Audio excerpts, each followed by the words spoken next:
बच्चों, आज मैं आपको राम लक्ष्मण परशुराम संवाद का तीसरा पैरा समझा रही हूँ। व्यसी लखनऊ बोले मृदुवानी, परशुराम की ढींगे सुनकर लक्ष्मण कोमल वाणी में हंसकर बोली, अहो मुनीचु महाबटमानी, ओहो मुनिराज। परशुराम तो बहुत बड़े माने हुए योद्धा निकले, महाबट माने हुए योद्धा निकले। पुनि पुनि मोही देखाव को ठारो, पुनि पुनि बार बार, वे बार बार मुझे अपना कुल्हाड़ा दिखा रहे हैं, कुठारू कुल्हाड़ा। चहत उड़ावन फूकी पहाड़ों, मानो फूक से ही पहाड़ उड़ा डालना चाहते हैं। यह कुमड़ बतिया को नाई, परंतु मुनि जी हम भी कोई कुमड़े की बतिया या छुई मुई का फूल नहीं है। जे तर्जनी जो उंगली देखकर, तर्जनी देखकर ही कुमला जाएंगे।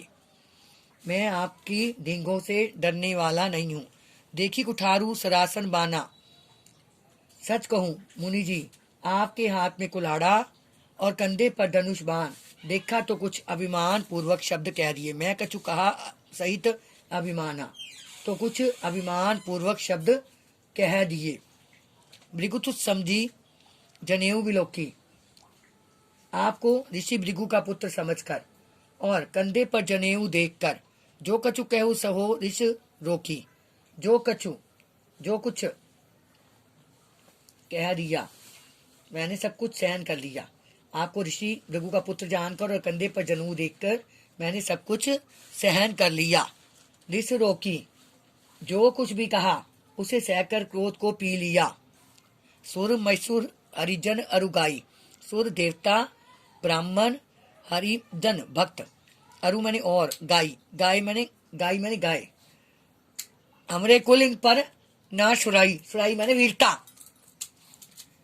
हमारे कुल की यह परंपरा है कि हम देवता ब्राह्मण भक्त और गाय पर वीरता नहीं दिखाया करते। हमारे कुल की यह परंपरा है कि हम देवता ब्राह्मण भक्त और गाय पर अपनी वीरता नहीं दिखाया करते। बंदे पापू अपकीर्ति हारे, यदि मुझसे आपका वध हो जाए तो मुझे पाप लगेगा। बंदे मैंने वध, यदि मुझसे आपका वध हो जाए तो मुझे पाप लगेगा। अपकीर्ति हारे, यदि मैं आपसे हार जाऊं तो अपयश मिलेगा। मारतऊ पाप परिये तुम्हारे, इसलिए यदि आप मुझे मार भी दें तो भी मैं आपके पाँव में पड़ना, मुझे आपके पाँव में पड़ना पड़ेगा। पा मैंने पाँव, परिये मैंने पड़ना। कोटि कुलिस संवचन तुम्हारा, हे महामुनि परशुराम जी, आपके तो वचन करोड़ों, कोटि मैंने करोड़ों, वज्रों के समान कठोर हैं। व्यर्थ धरऊ धनु बाण कुठारा, आपने ये धनुष बाण व्यर्थ ही धारण किया हुआ है।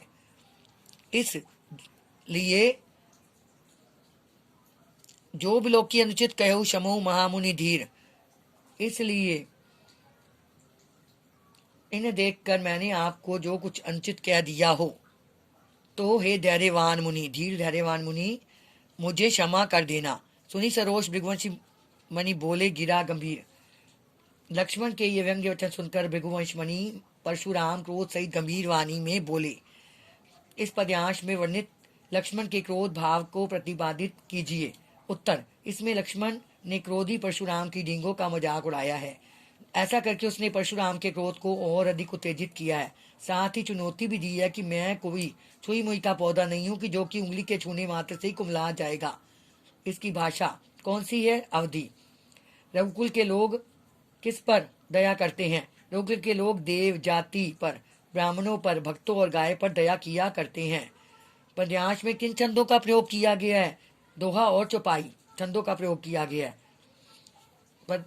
काव्यांश में प्रयुक्त दो तद्भव शब्दों को छांट कर उनके तत्सम भी शब्द लिखिए।